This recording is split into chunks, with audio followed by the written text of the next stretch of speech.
वाहिगुरु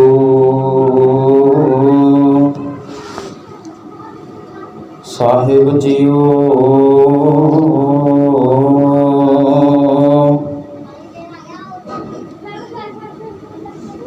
जो आया सो चलसी,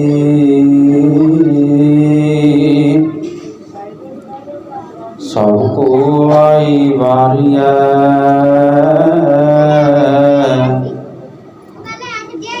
जिसकै जी प्राण है, क्यों साहिब मनो विसारिया।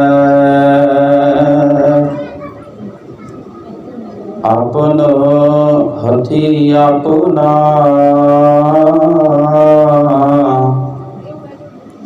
आपे ही काज सवारिया। डंडौत बंधन अनक बार, सर्व कला समरथ।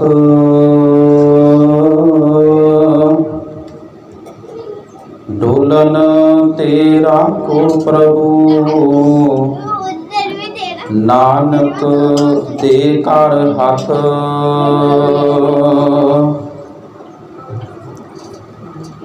चवर सतर तख्त दे मालक, जाहरा जहूर हाजरा हजूर। सर्व कला भरपूर,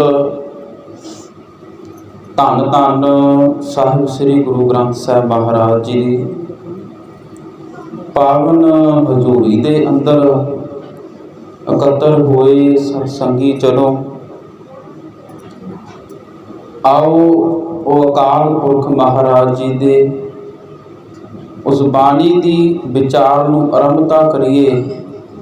सो विचार आरंभ करन तो पहला गुरु बख्शी फतेह नूं गजाउणा करो जी। अदब सत्कार दे नाल आखो जी वाहिगुरू जी का खालसा वाहिगुरू जी की फतेह। जदों असीं संसार दे विच परमात्मा की प्रकृति नूं वेखदे हां, तां परमात्मा ने इस संसार दे विच हरेक चीज़ दे दो पहलू बनाए ने।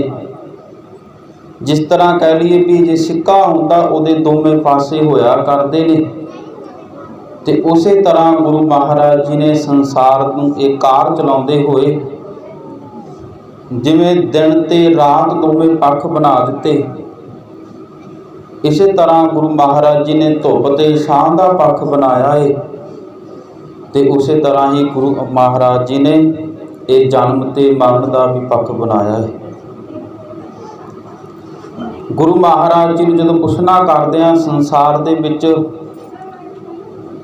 ये संसार दे विच जो जीव पैदा होते ने इन्हां दा मरना की जरूरी है, तां गुरु महाराज जी समझाउणा करदे ने कि जो भी जीव संसार दे विच एक बार चाहे जीव आ चाहे कोई वस्त है जो पैदा होगी उन्हें खत्म होना ही होना है। क्योंकि ये जिहड़ा मरण का मूल कारण ही गुरु महाराज जी कहते जन्म है। जे जन्म होवेगा किसी चीज़ का तो उन्हें खत्म भी होना ही होना है। ये गुरु महाराज जी कहते अटल सच्चाई है भी जिहड़ी भी चीज़ जां जीव पैदा होवेगा उन्हें खत्म होना ही है। अक्सर असी देखते हुन्ने आ भी जो चीज़ आउंदी वो लंघ जाया करती आ। जदों साल बदलते असी सोचते हैं भी नवां साल आ गया दा अर्थ गया नाल लग जाता भी आया तो गया। इस तरह गुरु महाराज जी कहते जिन्हें संसार दे विच जन्म लै लिया तो वह संसार दे विच एक अटल सच्चाई है कि उन्हें खत्म भी होना है। जन्म ता मरणं कहते जे जन्म है तो मरण भी होना है।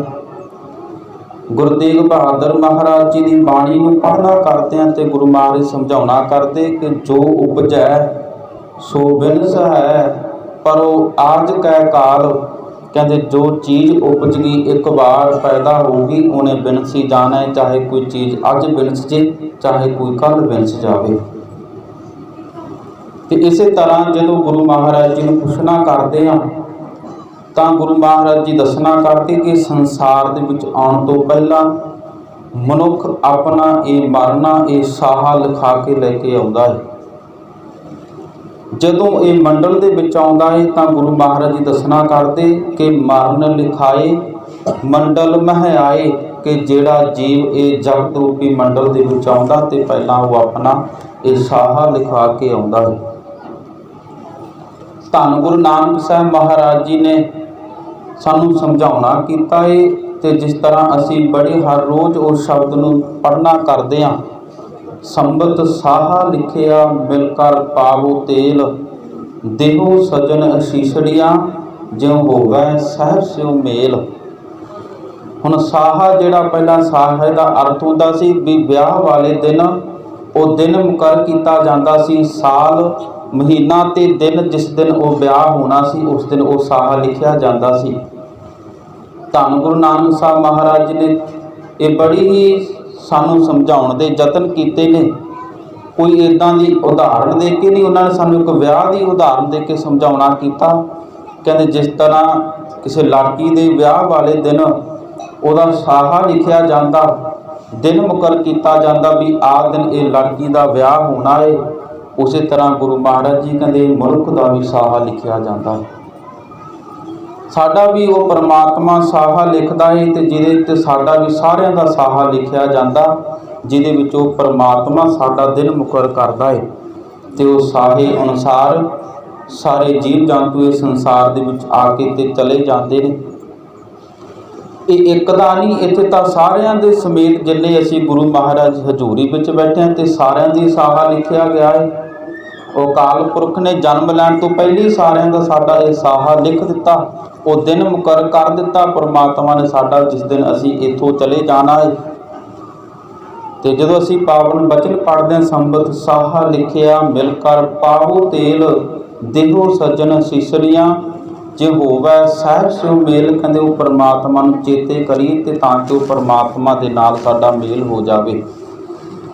अते कहते एक थानी घर घर एहो पहुँचा, सदड़े नित भवन सदन हारा सिमरिया नानक से देवन। कहते एक थां नहीं तां घर घर दे विच साहे वाली चिट्ठी लिखी भेजी जाती है। जदों वो परमात्मा साहा लिखदा ते एक घर दे विच नहीं, ये तो सारे जीवां दी साहा लिखिया जाता है। ये नहीं हुंदा कि सिर्फ अज इस घर दे विच वो परमात्मा दी साहे दी चिट्ठी आई आ ते ओहदा गुरु महाराज जी कहते घर घर इहो पहुँचा।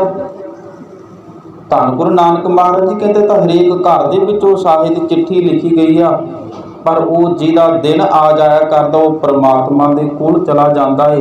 जिहदा दिन हजे मुकर कीता हुंदा है उस अनुसार असी उस साहे अनुसार जीव संसार दे विच आकर चला जाता है।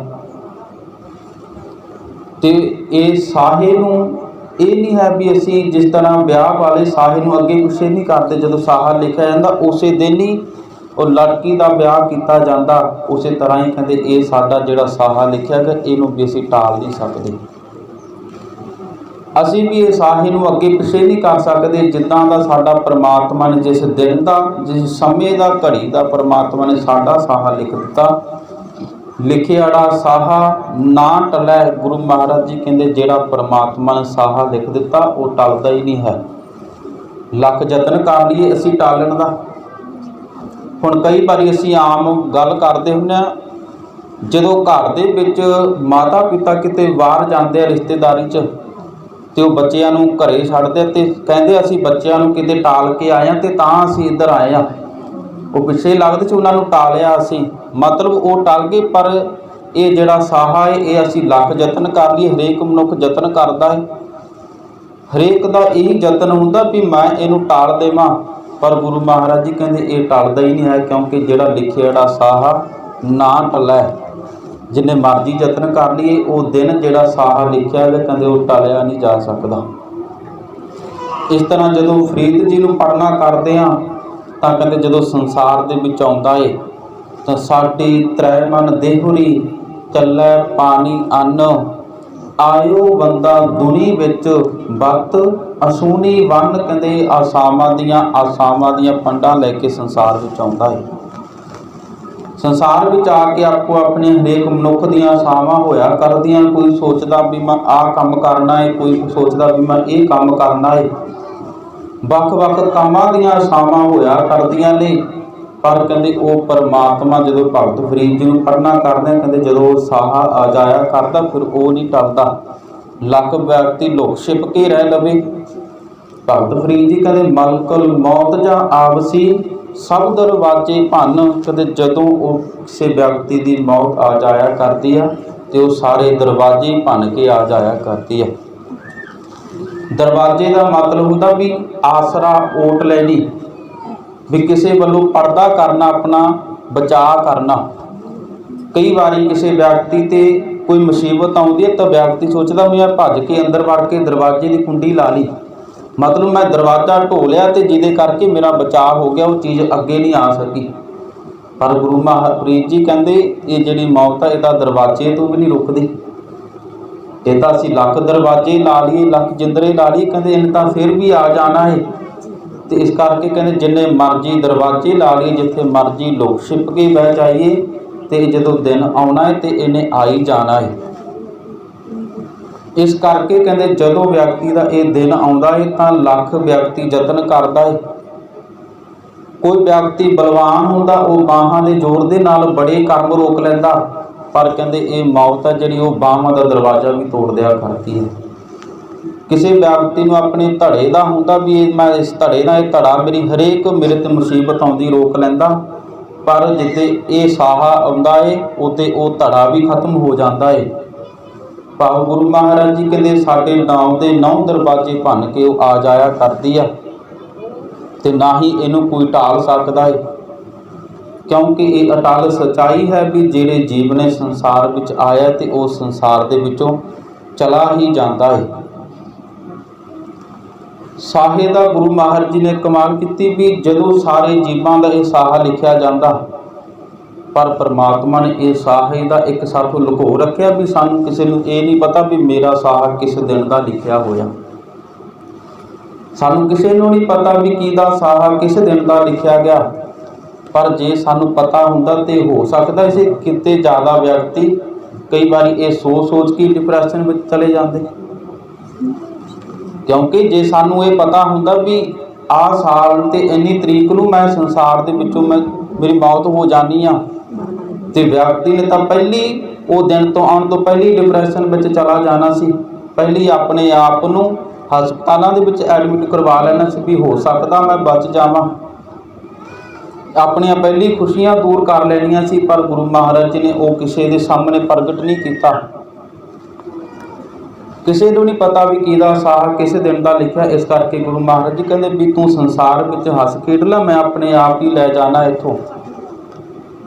ਕਿਉਂਕਿ ਸਾਨੂੰ ਵੀ ਕਿਸੇ ਨੂੰ ਨਹੀਂ ਨਾ ਪਤਾ, ਹੋ ਸਕਦਾ ਸਾਡਾ ਮੇਰਾ ਕੱਲ੍ਹ ਨੂੰ ਸਾਹਾ ਲਿਖਿਆ ਹੋਵੇ। ਇਹ ਤਾਂ ਉਹ ਪਰਮਾਤਮਾ ਦੇ ਲਿਖੇ ਹੋਏ ਨੇ ਵੀ ਕਿਸੇ ਨੂੰ ਕੁਝ ਨਹੀਂ ਪਤਾ ਵੀ ਕਦੋਂ ਪਰਮਾਤਮਾ ਦਾ ਜਿਹੜਾ ਦਿਨ ਮੁਕੱਰਰ ਕੀਤਾ ਹੋਇਆ, ਨਾ ਤਾਂ ਉਹਨੂੰ ਅਸੀਂ ਅੱਗੇ ਕਰ ਸਕਦੇ ਹਾਂ ਤੇ ਨਾ ਹੀ ਪਿੱਛੇ ਕਰ ਸਕਦੇ ਹਾਂ। ਇਸ ਕਰਕੇ ਜਦੋਂ ਅਸੀਂ ਉਹ ਪਰਮਾਤਮਾ ਦੀ ਬਾਣੀ ਨੂੰ ਪੜ੍ਹਨਾ ਕਰਦੇ ਹਾਂ ਤੇ ਗੁਰੂ ਮਹਾਰਾਜ ਕਹਿੰਦੇ ਉਹ ਪਰਮਾਤਮਾ ਨੂੰ ਸਿਮਰੀਏ ਜਿਹੜਾ ਪਰਮਾਤਮਾ ਸਾਨੂੰ ਸੱਦਣ ਵਾਲਾ ਪਰਮਾਤਮਾ ਹੈ। ਜਦੋਂ ਅਸੀਂ ਬਾਬਾ ਬੁੱਢਾ ਜੀ ਦਾ ਜੀਵਨ ਨੂੰ ਪੜ੍ਹਨਾ ਕਰਦੇ ਹਾਂ ਤਾਂ ਧੰਨ ਗੁਰੂ ਨਾਨਕ ਮਹਾਰਾਜ ਜੀ ਦੇ ਕੋਲ ਹਰ ਰੋਜ਼ ਬਾਬਾ ਬੁੱਢਾ ਜੀ ਮੱਝੀਆਂ ਚਾਰਨ ਆਉਂਦੇ ਸਨ। ਹਰ ਰੋਜ਼ ਉਹਨਾਂ ਦੇ ਕੋਲ ਆ ਕੇ ਬੈਠ ਜਾਇਆ ਕਰਨ ਤੇ ਗੁਰੂ ਮਹਾਰਾਜ ਜੀ ਨੇ ਇੱਕ ਦਿਨ ਪੁੱਛਣਾ ਕੀਤਾ, ਕਹਿੰਦੇ ਕੀ ਮਨਸਾ ਧਾਰਨ ਕਰਕੇ ਤੁਸੀਂ ਸਾਡੇ ਕੋਲ ਆਉਂਦੇ ਹੋ? ਕੋਈ ਮਨਸਾ ਹੋਵੇਗੀ ਜਿਹੜੀ ਤੁਸੀਂ ਧਾਰ ਕੇ ਹਰ ਰੋਜ਼ ਆਉਂਦੇ ਹੋ? ਤਾਂ ਬਾਬਾ ਬੁੱਢਾ ਜੀ ਨੇ ਕਹਿਣਾ ਕੀਤਾ ਤੇ ਕਹਿੰਦੇ ਅਸੀਂ ਵੇਖਿਆ ਕਿ ਰਸਤੇ ਦੇ ਵਿੱਚ ਪਠਾਨ ਆਏ ਕਿ ਕਹਿੰਦੇ ਉਹਨਾਂ ਨੇ ਬਦੋ ਬਦੀ ਜਿਹੜੀ ਸਾਡੀ ਫਸਲ ਸੀ ਉਹਨੂੰ ਵੱਢ ਕੇ ਲੈ ਗਏ। ਉਹਨਾਂ ਨੇ ਇਹ ਨਹੀਂ ਵੇਖਿਆ ਵੀ ਇਹ ਪੱਕੀ ਹੈ ਕਿ ਕੱਚੀ ਹੈ ਜਾਂ ਛੋਟੀ ਆ ਜਾਂ ਵੱਡੀ ਆ। ਉਹਨਾਂ ਨੇ ਬਦੋ ਬਦੀ ਕਹਿੰਦੇ ਸਾਰੀ ਵੱਢ ਕੇ ਲੈ ਗਏ। ਕਹਿੰਦੇ ਉੱਥੋਂ ਮੈਨੂੰ ਇਹ ਸਮਝ ਲੱਗੀ ਵੀ ਜਦੋਂ ਜੀਵ ਸੰਸਾਰ ਦੇ ਵਿੱਚ ਆਉਂਦਾ ਕਿ ਜਿਹੜੀ ਇਹ ਮੌਤ ਹੋਇਆ ਕਰਦੀ ਹੈ, ਇਹ ਨਹੀਂ ਵੇਖਦੀ ਵੀ ਇਹ ਬੱਚਾ ਹੈ, ਇਹ ਜਵਾਨ ਹੈ ਜਾਂ ਇਹ ਬਜ਼ੁਰਗ ਹੈ। ਕਹਿੰਦੇ ਇਸੇ ਤਰ੍ਹਾਂ ਉਹਨੇ ਇਹ ਨਹੀਂ ਵੇਖਣਾ ਵੀ ਇਹ ਜ਼ਿਆਦਾ ਉਮਰ ਦਾ ਹੋ ਗਿਆ ਜਾਂ ਇਹਨੂੰ ਲੈ ਕੇ ਜਾਵਾਂ, ਜਾਂ ਇਹ ਜਵਾਨ ਦਾ ਇਹਨੂੰ ਲੈ ਕੇ ਜਾਵਾਂ, ਜਾਂ ਇਹ ਬੁੱਢਾ ਵੇ ਇਹਨੂੰ ਲੈ ਕੇ ਜਾਵਾਂ। ਕਹਿੰਦੇ ਜਦੋਂ ਉਹਨਾਂ ਪਠਾਨਾਂ ਦੀ ਤਰ੍ਹਾਂ ਜਦੋਂ ਸਾਡੇ ਉਹ ਜਮਦੂਤ ਆਉਂਦੇ ਨੇ ਤਾਂ ਉਹ ਵੇਖਦੇ ਹੀ ਨਹੀਂ ਹੈ ਵੀ ਇਹ ਕੌਣ ਆ, ਤੇ ਉਹ ਲੈ ਜਾਇਆ ਕਰਦਾ। ਕਹਿੰਦੇ ਤਾਂ ਕਰਕੇ ਮੈਂ ਹਜ਼ੂਰ ਵਿੱਚ ਆਉਣਾ ਤੇ ਆਪਣੇ ਮੌਤ ਦਾ ਡਰ ਖਤਮ ਕਰਕੇ ਆਪਣਾ ਜੀਵਨ ਸਫਲ ਕਰਨਾ ਚਾਹੁੰਦਾ। ਮੈਨੂੰ ਇਹ ਆ ਵੀ ਜਿੰਨਾ ਸਮਾਂ ਮੈਨੂੰ ਮਿਲਿਆ ਹੈ ਮੈਂ ਉਹਨਾਂ ਸਮਾਂ ਆਪਣਾ ਉਹ ਬੰਦਗੀ ਦੇ ਵਿੱਚ ਲਾਵਾਂ, ਉਹ ਪਰਮਾਤਮਾ ਦੀ ਮਿਹਰਮਤ ਤੇ ਸਦਕਾ ਉਹ ਪਰਮਾਤਮਾ ਦਾ ਨਾਮ ਜਪਾਂ, ਜਿਹਦੇ ਕਰਕੇ ਮੇਰੇ ਅੰਦਰੋਂ ਮੌਤ ਦਾ ਭੈ ਖਤਮ ਹੋ ਜਾਵੇ। ਇਸ ਕਰਕੇ ਕਹਿੰਦੇ ਇਹ ਜਿਹੜਾ ਮੈਨੂੰ ਇਹ ਸਮਝ ਮਿਲੀ ਆ ਵੀ ਜੋ ਵੀ ਜੀਵ ਸੰਸਾਰ ਦੇ ਵਿੱਚ ਆਉਂਦਾ ਹੈ ਉਹਦਾ ਇਹ ਨਹੀਂ ਪਤਾ ਵੀ ਉਹਨੇ ਕਦੋਂ ਸੰਸਾਰ ਦੇ ਵਿੱਚੋਂ ਚਲਾ ਜਾਣਾ। ਤੇ ਤਾਂ ਕਰਕੇ ਗੁਰੂ ਮਹਾਰਾਜ ਜੀ ਕਹਿੰਦੇ ਭਾਈ ਉਹ ਪਰਮਾਤਮਾ ਦਾ ਨਾਮ ਜਪੀਏ, ਕਿਉਂਕਿ ਉਹਨੇ ਇਹ ਨਹੀਂ ਵੇਖਣਾ ਵੀ ਇਹਦੀ ਉਮਰ ਜ਼ਿਆਦਾ ਹੋਗੀ ਜਾਂ ਇਹਦੀ ਥੋੜ੍ਹੀ ਉਮਰ ਆ ਜਾਂ ਇਹਦੀ ਬਿਲਕੁਲ ਹੀ ਥੋੜ੍ਹੀ ਉਮਰ ਆ। ਕਹਿੰਦੇ ਉਹ ਵੇਖਦੇ ਨਹੀਂ ਹੈ, ਉਹ ਤਾਂ ਸਾਰਾ ਕੁਝ ਹੀ ਜਿਵੇਂ ਪਠਾਨ ਕਹਿੰਦੇ ਨਾ ਤਾਂ ਉਹਨਾਂ ਨੇ ਇਹ ਵੇਖਿਆ ਵੀ ਇਹ ਫਸਲ ਪੱਕੀ ਆ, ਨਾ ਇਹ ਵੇਖਿਆ ਵੀ ਇਹ ਫਸਲ ਕੱਚੀ ਆ ਜਾਂ ਛੋਟੀ ਆ। ਕਹਿੰਦੇ ਉਹ ਸਾਰੀ ਹੋਈ ਵੱਢ ਕੇ ਲੈ ਗਏ। ਉਸੇ ਤਰ੍ਹਾਂ ਕਹਿੰਦੇ ਜਦੋਂ ਉਹ ਜੰਮ ਆਉਂਦੇ ਨੇ ਤੇ ਉਹ ਇਹ ਵੇਖਦੇ ਹੀ ਨਹੀਂ ਹੈ, ਉਹ ਲਈ ਜਾਇਆ ਕਰਦੇ ਨੇ।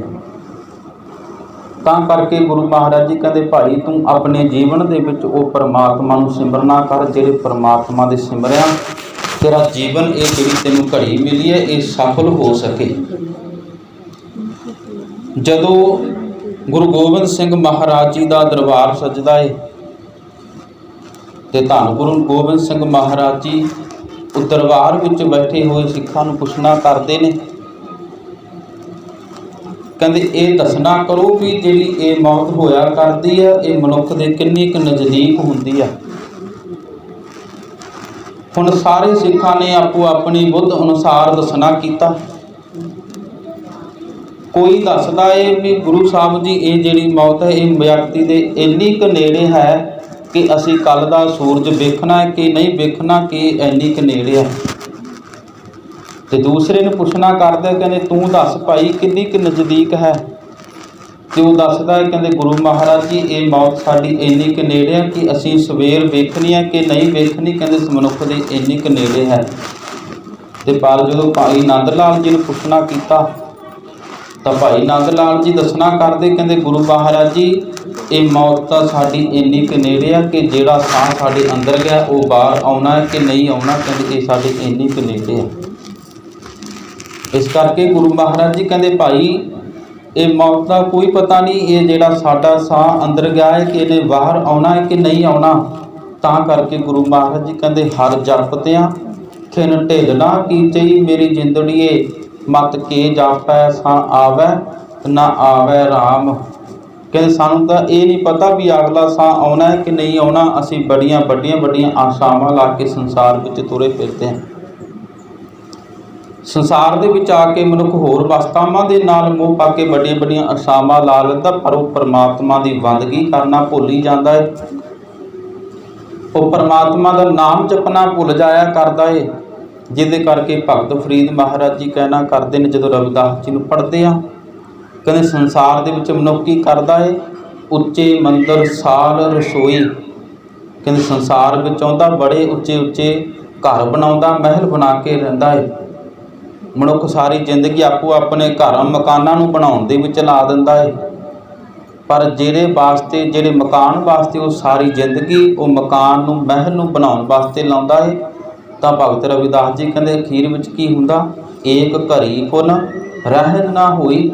ਕਹਿੰਦੇ ਫਿਰ ਉੱਥੇ ਇੱਕ ਘੜੀ ਵੀ ਨਹੀਂ ਰੱਖਿਆ ਜਾਂਦਾ। ਉੱਚੇ ਮੰਦਰ ਸਾਲ ਰਸੋਈ, ਕਹਿੰਦੇ ਜਿਹੜੇ ਉੱਚੇ ਮੰਦਰ ਬਣਾ ਕੇ ਰੱਖਦਾ ਹੈ ਤੇ ਮੁੜ ਕੇ ਕਹਿੰਦੇ ਅਖੀਰ ਸਮੇਂ ਏਕ ਘੜੀ ਪੁਨ ਰਹਿ ਨਾ ਹੋਈ, ਕਹਿੰਦੇ ਇੱਕ ਘੜੀ ਵੀ ਉਹਨੂੰ ਉੱਥੇ ਨਹੀਂ ਰੱਖਿਆ ਜਾਂਦਾ। ਉਹ ਇੱਕ ਨਹੀਂ ਕਹਿੰਦਾ ਤੇ ਗੁਰੂ ਮਹਾਰਾਜ ਜੀ ਕਹਿੰਦੇ ਇੱਥੇ ਤਾਂ ਭਾਈ ਬੰਦ ਕੁਟੰਬ ਸਹੇਰਾ ਓਏ ਵੀ ਲਾ ਕੇ ਕਾਢ ਸਵੇਰਾ। ਕਹਿੰਦੇ ਜਿੰਨਾ ਕਰਕੇ ਤੂੰ ਇਹ ਸਾਰਾ ਕੁਝ ਬਣਾਉਂਦਾ ਫਿਰਦਾ ਏ ਉਹ ਸਾਰੀ ਤੇਰੇ ਭਾਈ ਬੰਦ, ਤੇਰੇ ਭਰਾ, ਤੇਰੇ ਰਿਸ਼ਤੇਦਾਰ, ਕੁਟੰਬ ਸਹੇਰਾ, ਕੁਟੰਬ ਦਾ ਅਰਥ ਹੈ ਪਰਿਵਾਰ, ਕੁਟੰਬ ਸਵੇਰਾ ਓਏ ਵੀ ਲਾ ਕੇ ਕਾਢ ਸਵੇਰਾ। ਕਹਿੰਦੇ ਉਹ ਸਾਰੀ ਕਹਿਣ ਲੱਗੇ ਭਾਈ ਛੇਤੀ ਕਰੋ, ਛੇਤੀ ਇਹਨੂੰ ਲੈ ਜਾਓ ਇੱਥੋਂ। ਜਿੰਨਾ ਕਰਕੇ ਕਹਿੰਦੇ ਤੂੰ ਸਾਰੀ ਜ਼ਿੰਦਗੀ ਇਸ ਘਰ ਨੂੰ ਇਹ ਮਕਾਨ ਨੂੰ ਬਣਾਉਂਦਿਆਂ ਲੱਗ ਗਈ ਅਖੀਰ ਦੇ ਸਮੇਂ ਫਿਰ ਤੈਨੂੰ ਉੱਥੇ ਰੱਖਿਆ ਹੀ ਨਹੀਂ ਜਾਂਦਾ। ਫਿਰ ਸਾਰੀ ਕਰਨ ਲੱਗ ਜਾਇਆ ਕਰਦੇ ਆ ਭਾਈ ਬੰਦ ਕੁਟੰਬ ਸੁਹੇਰਾ, ਕੋਈ ਵੀ ਲਾ ਕੇ ਕਾਹੜ ਸਵੇਰਾ। ਕਹਿੰਦੇ ਸਾਰੀ ਸੋਚਦੇ ਵੀ ਛੇਤੀ ਤੋਂ ਛੇਤੀ ਕਰੀਏ, ਇਹਨੂੰ ਇੱਥੋਂ ਲੈ ਕੇ ਜਾਈਏ। ਤੇ ਜਿਹੜੀ ਜ਼ਿਆਦਾ ਕਹਿੰਦੇ ਤੂੰ ਆਪਣੀ ਇਸਤਰੀ ਦੇ ਨਾਲ ਜ਼ਿਆਦਾ ਮੋਹ ਪਾ ਕੇ ਰੱਖਦਾ, ਭਗਤ ਰਵਿਦਾਸ ਜੀ ਕਹਿਣਾ ਕਰਦੇ ਕਹਿੰਦੇ ਜਦੋਂ ਉਹ ਇਸਤਰੀ ਨੂੰ ਪਤਾ ਲੱਗਦਾ ਏ ਤਾਂ ਉਹ ਕਹਿੰਦੇ ਘਰ ਕੀ ਨਾਰ ਉਰੈ ਤਨ ਲਾਗੀ, ਉਹ ਤੋਂ ਭੂਤ ਭੂਤ ਕਰ ਭਾਗੀ। ਕਹਿੰਦੇ ਉਹ ਵੀ ਫਿਰ ਮਰ ਕੇ ਕਹਿ ਕੇ ਪਿੱਛੇ ਹਟ ਜਾਇਆ ਕਰਦੀ ਹੈ। ਜਿਹੜੀ ਘਰ ਵਾਲੀ ਖਾਤਰ ਤੂੰ ਸਾਰੀ ਜ਼ਿੰਦਗੀ ਕਰਮ ਕਰਦਾ ਰਿਹਾ ਤੇ ਉਹ ਪ੍ਰਮਾਤਮਾ ਨੂੰ ਚੇਤੇ ਹੀ ਨਹੀਂ ਕੀਤਾ। ਜਿਹੜੇ ਕਰਮਾਂ ਕਰਕੇ, ਜਿਹੜੇ ਘਰਾਂ ਕਰਕੇ, ਰਿਸ਼ਤੇਦਾਰਾਂ ਕਰਕੇ ਤੂੰ ਸਾਰੀ ਜ਼ਿੰਦਗੀ ਖਚਤ ਹੁੰਦਾ ਰਿਹਾ, ਕਹਿੰਦੇ ਉਹ ਫਿਰ ਇੱਕ ਛਿਨ ਵੀ ਤੈਨੂੰ ਇੱਥੇ ਨਹੀਂ ਰੱਖਿਆ ਜਾਂਦਾ। ਤੇ ਗੁਰੂ ਮਹਾਰਾਜ ਜੀ ਭਗਤ ਰਵਿਦਾਸ ਜੀ ਵੀ ਦੱਸਣਾ ਕਰਦੇ ਕਿ ਸੰਸਾਰ ਵਿੱਚ ਰਹਿਣਾ ਕਿੱਦਾਂ ਹੈ। ਸੰਸਾਰ ਦੇ ਵਿੱਚ ਆਏ ਹੋ, ਕਹਿੰਦੇ ਇਹ ਤਾਂ ਸਿੱਖ ਲਈ ਵੀ ਇੱਥੇ ਰਹਿਣਾ ਕਿੱਦਾਂ ਹੈ ਅਸੀਂ। ਤਾਂ ਭਗਤ ਰਵਿਦਾਸ ਜੀ ਕਹਿਣਾ ਕਰਦੇ ਪ੍ਰਾਨੀ ਕਿਆ ਮੇਰਾ ਕਿਆ ਤੇਰਾ। ਕਹਿੰਦੇ ਕੀ ਮੇਰਾ ਕੀ ਤੇਰਾ, ਇੱਥੇ ਮੇਰੀ ਤੇਰੀ ਲਾਈ ਆ ਤੂੰ। ਜੈਸੇ ਤਰਬਰ ਪੰਖ ਵਸੇਰਾ, ਕਹਿੰਦੇ ਤੂੰ ਇੱਦਾਂ ਰਹੇ। ਤਰਬਰ ਦਾ ਅਰਥ ਹੁੰਦਾ ਜੀ ਰੁੱਖ, ਪੰਖ ਵਸੇਰਾ ਭਾਵ ਪੰਖੀਆਂ ਦਾ ਵਸੇਰਾ। ਜਿਵੇਂ ਕਹਿੰਦੇ ਦਰਖਤਾਂ 'ਤੇ ਪੰਖੀ ਵਸੇਰਾ ਕਰਕੇ ਰਹਿੰਦੇ, ਉਵੇਂ ਤੂੰ ਵਸੇਰਾ ਕਰਕੇ ਰਹਿ ਇੱਥੇ।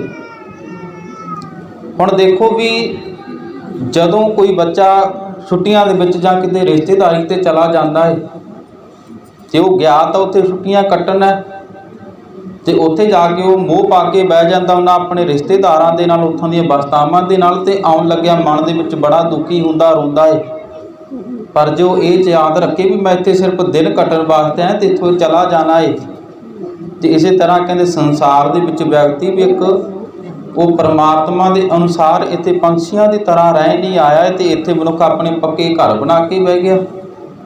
ਇਹ ਸੋਚਦਾ ਵੀ ਮੈਂ ਸ਼ਾਇਦ ਇੱਥੋਂ ਹੁਣ ਜਾਣਾ ਹੀ ਨਹੀਂ ਹੈ, ਇੱਥੇ ਸਦਾ ਰਹਿ ਜਾਣਾ ਹੈ। ਕਹਿੰਦੇ ਇਸ ਕਰਕੇ ਜੇ ਤੂੰ ਸੰਸਾਰ ਦੇ ਵਿੱਚ ਆਇਆ, ਕਹਿੰਦੇ ਇੱਥੇ ਪੰਛੀਆਂ ਦੀ ਤਰ੍ਹਾਂ ਰਹਿਣਾ ਕਰ। ਜਿਵੇਂ ਪੰਛੀ ਥੋੜ੍ਹਾ ਸਮਾਂ ਇੱਕ ਰੁੱਖ 'ਤੇ ਰਹਿੰਦੇ, ਫਿਰ ਉਹ ਰੁੱਖ ਤੋਂ ਆਪਣਾ ਠਿਕਾਣਾ ਛੱਡ ਕੇ ਹੋਰ ਰੁੱਖ 'ਤੇ ਚਲੇ ਜਾਂਦੇ ਨੇ ਤੇ ਉੱਥੋਂ ਅੱਗੇ ਚਲੇ ਜਾਂਦੇ। ਕਹਿੰਦੇ ਇਸ ਤਰ੍ਹਾਂ ਸੰਸਾਰ ਦੇ ਵਿੱਚ ਤੂੰ ਵੀ ਆਇਆ ਏ, ਸੰਸਾਰ ਵਿੱਚ ਇੱਕ ਥਾਂ 'ਤੇ ਆਇਆ। ਕਹਿੰਦੇ ਇੱਥੇ ਸੰਸਾਰ ਦੇ ਨਾਲ ਮੋਹ ਪਾ ਕੇ ਨਾ ਬੈਠ, ਤੇ ਤੂੰ ਵੀ ਸੰਸਾਰ ਦੇ ਵਿੱਚੋਂ ਚਲਾ ਜਾਣਾ ਏ ਇੱਕ ਦਿਨ।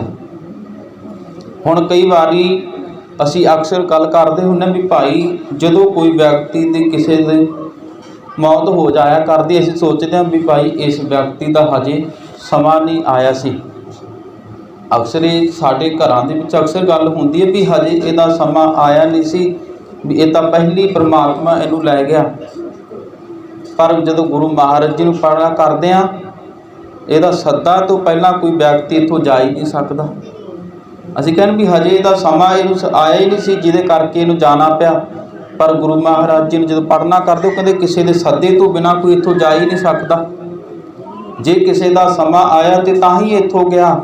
ਤੇ ਜਦੋਂ ਬਚਨਾਂ ਨੂੰ ਪੜ੍ਹਨਾ ਕਰਦੇ ਹਾਂ, ਘੱਲੇ ਆਵੇ ਨਾਨਕਾ ਸੱਦੇ ਉੱਠੀ ਜਾਹੇ, ਕਹਿੰਦੇ ਜਦੋਂ ਸੱਦਾ ਆਉਂਦਾ ਤੇ ਫੇਰ ਹੀ ਜਾਂਦੇ ਹਨ, ਤਾਂ ਬਿਨਾਂ ਸੱਦੇ ਤੋਂ ਕੋਈ ਇੱਥੋਂ ਜਾਂਦਾ ਹੀ ਨਹੀਂ। ਹੁਣ ਸੰਸਾਰ ਦੇ ਵਿੱਚ ਬੜੇ ਵਿਅਕਤੀ ਇੱਦਾਂ ਦੇ ਵੀ ਮਿਲਦੇ ਆ ਸਾਨੂੰ। ਹੁਣ ਸਾਨੂੰ ਬੜੇ ਵਿਅਕਤੀ ਇੱਦਾਂ ਦੇ ਮਿਲਦੇ ਜਿਹੜੇ ਕਹਿੰਦੇ ਭਾਈ ਬਸ ਬੜਾ ਹੁਣ ਇੱਥੋਂ ਮਨ ਅੱਕ ਗਿਆ ਜ਼ਿੰਦਗੀ ਤੋਂ, ਪਰਮਾਤਮਾ ਲੈ ਜੇ ਸਾਨੂੰ। ਤੁਹਾਨੂੰ ਵੀ ਬੜੇ ਮਿਲਨੇ ਹੋਣੇ ਇੱਦਾਂ ਦੇ ਵਿਅਕਤੀ ਜਿਹੜੇ ਕਹਿੰਦੇ ਵੀ ਹੁਣ ਇੱਥੇ ਰਹਿਣਾ ਹੀ ਨਹੀਂ, ਬਸ ਪਰਮਾਤਮਾ ਹੁਣ ਸਾਨੂੰ ਲੈ ਜਾਵੇ। ਜੇ ਅਸੀਂ ਸੋਚਦੇ ਵੀ ਇਹਦਾ ਸਮਾਂ ਨਹੀਂ ਆਇਆ ਤੇ ਉਹ ਤਾਂ ਕਹਿੰਦੇ ਪਿਆ ਵੀ ਸਾਨੂੰ ਲੈ ਜੇ, ਤੇ ਉਹਨਾਂ ਨੂੰ ਪਰਮਾਤਮਾ ਲੈ ਕੇ ਨਹੀਂ ਜਾਂਦਾ।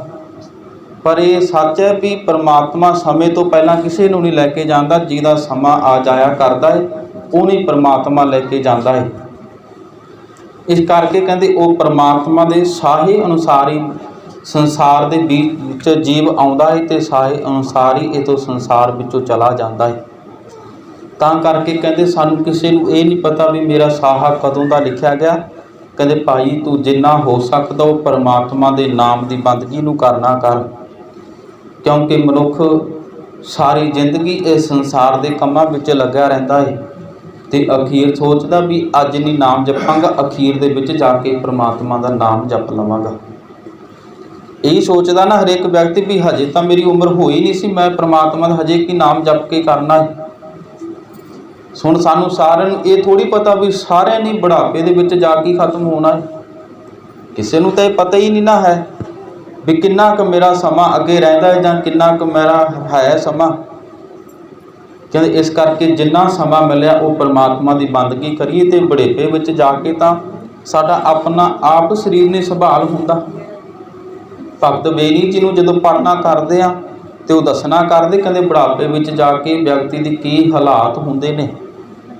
ਤਾਂ ਭਗਤ ਬੇਨੀ ਜਦੋਂ ਪੜ੍ਹਨਾ ਕਰਦੇ ਕਹਿੰਦੇ ਨੈਣੋ ਨੀਰ ਬਹੈ ਤਨ ਖੀਨਾ, ਕਹਿੰਦੇ ਮਨੁੱਖ ਦੇ ਅੱਖਾਂ ਦੇ ਵਿੱਚੋਂ ਫਿਰ ਪਾਣੀ ਵਗਣ ਲੱਗ ਜਾਂਦਾ ਜਦੋਂ ਬੁਢੇਪੇ ਦੀ ਹਾਲਤ ਵਿੱਚ ਚੱਲ ਜਾਂਦਾ ਹੈ। ਨੈਣੋ ਨੀਰ ਬਹੈ ਤਨ ਖੀਨਾ ਦਾ ਅਰਥ ਹੁੰਦਾ ਕਹਿੰਦੇ ਸਰੀਰ ਦੇ ਵਿੱਚ ਵੀ ਪੀੜ ਹੋਣ ਲੱਗ ਜਾਂਦੀ ਆ, ਉਹਦੇ ਆਪਣੇ ਹੱਡ ਪੈਰ ਦਰਦ ਕਰਨ ਲੱਗ ਜਾਂਦੇ, ਸਰੀਰ ਦਰਦ ਕਰਨ ਲੱਗ ਜਾਂਦਾ ਜਦੋਂ ਬੁਢੇਪੇ ਵਿੱਚ ਚਲਾ ਜਾਵੇ। ਭਏ ਕੇਸ ਦੁੱਧ ਬਾਨੀ, ਤੇ ਕੇਸ ਵੀ ਦੁੱਧ ਵਰਗੇ ਕਹਿੰਦੇ ਚਿੱਟੇ ਹੋ ਜਾਇਆ ਕਰਦੇ ਨੇ। ਤੇ ਅੱਗੇ ਭਗਤ ਬੇਨੀ ਜੀ ਸਮਝਾਉਣਾ ਕਰਦੇ ਕਹਿੰਦੇ ਰੂਦਾ ਕੰਠ ਸ਼ਬਦ ਨਹੀਂ ਉਚਰੈ ਤਬ ਕਿਆ ਕਰੈ ਪ੍ਰਾਨੀ, ਕਹਿੰਦੇ ਤੂੰ ਸੋਚਦਾ ਮੈਂ ਬੁਢੇਪੇ ਵਿੱਚ ਜਾ ਕੇ ਪਰਮਾਤਮਾ ਦੀ ਬੰਦਗੀ ਕਰ ਲਵਾਂਗਾ, ਪਰ ਤੇਰੇ ਇਹ ਰੂਦਾ ਕੰਠ ਤੇਰੇ ਗਲੇ ਦੇ ਵਿੱਚ ਜੇ ਸ਼ਬਦ ਹੀ ਨਾ ਉਚਾਰਨ ਕੀਤਾ ਗਿਆ ਫਿਰ ਕੀ ਕਰੇਗਾ। ਤਬ ਕਿਆ ਕਰੈ ਪ੍ਰਾਨੀ, ਕਹਿੰਦੇ ਜੇ ਬੁਢੇਪੇ ਵਿੱਚ ਜਾ ਕੇ ਤੈਥੋਂ ਕੋਈ ਸ਼ਬਦ ਹੀ ਨਾ ਉਚਾਰਨ ਕਰ ਸਕਿਆ ਤੂੰ ਕੀ ਪਰਮਾਤਮਾ ਦੀ ਬੰਦਗੀ ਕਰੇਗਾ। ਕਿੱਥੋਂ ਤੂੰ ਪਰਮਾਤਮਾ ਦੀ ਬੰਦਗੀ ਕਰ ਲੇਗਾ ਤੇ ਤੂੰ ਆਪਣਾ ਆਪ ਨਹੀਂ ਸੰਭਾਲ ਹੁੰਦਾ ਬੁਢੇਪੇ ਵਿੱਚ। ਬੁਢੇਪੇ ਵਿੱਚ ਤਾਂ ਕਈ ਵਾਰੀ ਸਾਥੋਂ ਆਪਣੇ ਆਪ ਤੋਂ ਪਾਣੀ ਚੁੱਕ ਕੇ ਨਹੀਂ ਪੀਤਾ ਜਾਂਦਾ, ਕਹਿੰਦੇ ਅਸੀਂ ਕੀ ਫਿਰ ਉਸ ਸਮੇਂ ਉਹ ਪਰਮਾਤਮਾ ਦੀ ਬੰਦਗੀ ਕਰ ਸਕਦੇ ਹਾਂ। ਤੇ ਤਾਂ ਕਰਕੇ ਕਹਿੰਦੇ ਅਖੀਰ ਦੇ ਵਿੱਚ ਫਿਰ ਸਾਨੂੰ ਪਛਤਾਵਾ ਹੀ ਰਹਿ ਜਾਇਆ ਕਰਦਾ ਉਸ ਸਮੇਂ ਵੀ ਸ਼ਾਇਦ ਮੈਂ ਪਹਿਲਾਂ ਪਰਮਾਤਮਾ ਦਾ ਨਾਮ ਜਪ ਲੈਂਦਾ। ਪਛਤਾਵਾ ਹੀ ਰਹੇਗਾ ਨਾ, ਕਿ ਨਾ ਤਾਂ ਉਸ ਸਮੇਂ ਸਾਡੀਆਂ ਅੱਖਾਂ ਨੇ ਕੰਮ ਕਰਨਾ ਹੈ, ਨਾ ਸਾਡੇ ਕੰਨਾਂ ਨੇ ਕੰਮ ਕਰਨਾ, ਨਾ ਸਾਡੇ ਹੱਥ ਪੈਰ ਚੱਲਣੇ ਨੇ, ਉੱਪਰੋਂ ਸਾਡੇ ਇਹ ਗੱਲ ਦੇ ਵਿੱਚੋਂ ਆਵਾਜ਼ ਨਹੀਂ ਆਉਣੀ। ਤੇ ਕਿੱਦਾਂ ਅਸੀਂ ਸੋਚਦੇ ਹਾਂ ਵੀ ਪਰਮਾਤਮਾ ਦੀ ਬੰਦਗੀ ਕਰ ਲਵਾਂਗੇ ਉਸ ਹਾਲਤ ਦੇ ਵਿੱਚ। ਤਬ ਕਿਆ ਕਰਾਂ, ਕਹਿੰਦੇ ਫਿਰ ਕੀ ਕਰ ਸਕਦਾ, ਫਿਰ ਤਾਂ ਗੁਰੂ ਮਹਾਰਾਜ ਜੀ ਕਹਿੰਦੇ ਅਖੀਰ ਸਮੇਂ ਸਿਰਫ ਪਛਤਾਵਾ ਹੀ ਰਹਿ ਜਾਵੇਗਾ, ਉਸ ਤੋਂ ਬਾਅਦ ਹੋਰ ਕੁਝ ਨਹੀਂ ਰਹੇਗਾ। ਇਸ ਕਰਕੇ ਇਹ ਜਿਹੜਾ ਤੈਨੂੰ ਸਮਾਂ ਮਿਲਿਆ ਇਸ ਸਮੇਂ ਦੇ ਵਿੱਚ ਹੀ ਉਹ ਪਰਮਾਤਮਾ ਨੂੰ ਜਪਣਾ ਕਰ। ਤੇ ਤਾਂ ਕਰਕੇ ਭਗਤ ਫਰੀਦ ਜੀ ਨੂੰ ਸਮਝਾਉਣਾ ਕਰਦੇ ਕਹਿੰਦੇ ਫਰੀਦਾ ਸਿਰ ਪਲਿਆ ਦਾੜੀ ਪਲੀ, ਮੁੱਛਾਂ ਪੀ ਪਲੀਆਂ, ਰੇ ਮਨ ਗਹਿਲੇ ਬਾਬਲੇ ਮਾਹਨੇ ਕਿਆ ਰਲੀਆਂ, ਕਹਿੰਦੇ ਭਾਈ ਤੇਰਾ ਸਰੀਰ ਵੀ ਸਿਰ ਵੀ ਚਿੱਟਾ ਹੋ ਗਿਆ, ਸਿਰ ਪਲਿਆ ਦਾੜੀ ਪਲੀ, ਮੁੱਛਾਂ ਵੀ ਪਲੀਆਂ, ਕਹਿੰਦੇ ਸਿਰ ਦਾੜੀ ਤੇਰੀ ਸਾਰੀ ਚਿੱਟੀ ਹੋ ਗਈ। ਰੇ ਮਨ ਗਹਿਲੇ ਬਾਬਲੇ ਮਾਨੇ ਕਿਆ ਰਲੀਆਂ, ਕਹਿੰਦੇ ਹਜੇ ਵੀ ਤੂੰ ਕੀ ਇੱਥੇ ਰੰਗ ਰਲੀਆਂ ਮਾਣਦਾ ਪਿਆ, ਤੂੰ ਪਰਮਾਤਮਾ ਦਾ ਨਾਮ ਕਿਉਂ ਨਹੀਂ ਜਪ ਰਿਹਾ। ਇਸ ਕਰਕੇ ਗੁਰੂ ਮਹਾਰਾਜ ਸਮਝਾਉਣਾ ਕਰਦੇ ਵੀ ਜਦੋਂ ਜੀਵ ਦੇ ਜਿੰਨਾ ਵੀ ਇਹ ਪਰਮਾਤਮਾ ਦੇ ਵੱਲੋਂ ਜਿਹੜਾ ਸਾਨੂੰ ਸਾਹ ਲਿਖਿਆ ਜਾਂਦਾ ਹੈ, ਇਸ ਅਨੁਸਾਰ ਜੀਵ ਸੰਸਾਰ ਦੇ ਵਿੱਚ ਆਉਂਦਾ ਹੈ ਤੇ ਚਲਾ ਜਾਂਦਾ ਹੈ। ਤਾਂ ਕਰਕੇ ਉਹ ਪਰਮਾਤਮਾ ਦੀ ਜਿੰਨਾ ਸਾਨੂੰ ਸਮਾਂ ਮਿਲਿਆ ਹੈ, ਜਿੰਨੀ ਪਰਮਾਤਮਾ ਦੀ ਇਹ ਸਾਨੂੰ ਸਵਾਸਾਂ ਦੀ ਪੂੰਜੀ ਮਰੀ ਆ, ਇਹ ਯਤਨ ਕਰਿਆ ਕਰੀ ਅਸੀਂ ਇਹ ਸਵਾਸਾਂ ਦੀ ਪੂੰਜੀ ਨੂੰ ਸੰਭਾਲਿਆ ਕਰੀਏ, ਇਹਨੂੰ ਉਹ ਗੁਰੂ ਦੇ ਲੇਖੇ ਲਾਇਆ ਕਰੀਏ ਜਿਹਦੇ ਕਰਕੇ ਸਾਡਾ ਜੀਵਨ ਸਫਲ ਹੋਵੇ। ਕਿਉਂਕਿ ਸਾਨੂੰ ਕਿਸੇ ਨੂੰ ਵੀ ਨਹੀਂ ਪਤਾ ਵੀ ਸਾਡਾ ਸਮਾਂ ਕਿੰਨਾ ਕੁ ਨਹੀਂ। ਤਾਂ ਕਰਕੇ ਜਿੰਨਾ ਕੁ ਸਮਾਂ ਮਿਲਿਆ ਉਹ ਪਰਮਾਤਮਾ ਦੀ ਕਿਰਪਾ ਦੇ ਸਦਕਾ ਉਹ ਅਕਾਲ ਪੁਰਖ ਨੂੰ ਧਿਆਉਣਾ ਕਰੀਏ ਤੇ ਜਿਹਦੇ ਕਰਕੇ ਸਾਡਾ ਸਾਰਿਆਂ ਦਾ ਜੀਵਨ ਸਫਲ ਹੋਵੇ।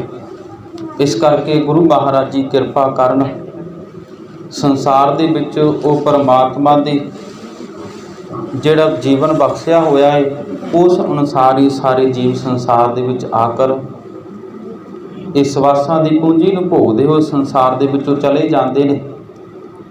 ਕਿਉਂਕਿ ਇਹ ਸਾਡਾ ਸਰੀਰ ਵੀ ਭਗਤ ਕਬੀਰ ਜੀ ਕਹਿੰਦੇ ਇੱਕ ਮਿੱਟੀ ਦਾ ਭਾਂਡਾ ਹੀ ਆ। ਜਿਵੇਂ ਮਿੱਟੀ ਦੇ ਭਾਂਡੇ ਨੂੰ ਥੋੜ੍ਹੀ ਜਿਹੀ ਚੋਟ ਲੱਗ ਜਾਵੇ ਉਹ ਝੱਟ ਫੁੱਟ ਜਾਇਆ ਕਰਦਾ ਹੈ, ਇਸ ਤਰ੍ਹਾਂ ਕਹਿੰਦੇ ਇਤਨਾ ਕੁ ਲੱਗ ਗਿਆ ਠਾਂਕਾ, ਕਹਿੰਦੇ ਜਦੋਂ ਸਾਡੇ ਸਰੀਰ ਨੂੰ ਥੋੜ੍ਹਾ ਜਿਹਾ ਠਾਂਕਾ ਲੱਗ ਗਿਆ ਇਹਨੇ ਵੀ ਖਤਮ ਹੋ ਜਾਣਾ। ਤਾਂ ਕਰਕੇ ਇਹਨੂੰ ਜਿੰਨਾ ਹੋ ਸਕਿਆ ਇਹਨੂੰ ਵਰਤ ਲਈਏ, ਜਿੰਨਾ ਹੋ ਸਕਿਆ ਪਰਮਾਤਮਾ ਦੀ ਬੰਦਗੀ ਕਰ ਸਕੀਏ ਤੇ ਜਿਹਦੇ ਕਰਕੇ ਸਾਡਾ ਜਿੰਨੇ ਵੀ ਸਾਨੂੰ ਸਵਾਸ ਮਿਲਿਆ ਉਹ ਸਫਲ ਕਰੀਏ ਜੀ। ਸੋ ਆਓ ਗੁਰੂ ਮਹਾਰਾਜ ਜੀ ਕਿਰਪਾ ਕਰਨ, ਪਰਿਵਾਰ ਤੇ ਮੇਰਾ ਭਰਿਆ ਹੱਥ ਰੱਖਣ, ਭਾਣਾ ਮੰਨਣ ਦਾ ਬਲ ਬਖਸ਼ਿਸ਼ ਕਰਨ, ਸਮੂਹ ਪਰਿਵਾਰ ਨੂੰ ਆਪਣੇ ਚਰਨਾਂ ਦੇ ਵਿੱਚ ਜੋੜ ਕਰ ਰੱਖਣ ਜੀ। ਅੰਤ ਨੂੰ ਬੁਲਾਓ ਫਤਿਹ ਆਖੋ ਜੀ। ਵਾਹਿਗੁਰੂ ਜੀ ਕਾ ਖਾਲਸਾ, ਵਾਹਿਗੁਰੂ ਜੀ ਕੀ ਫਤਿਹ।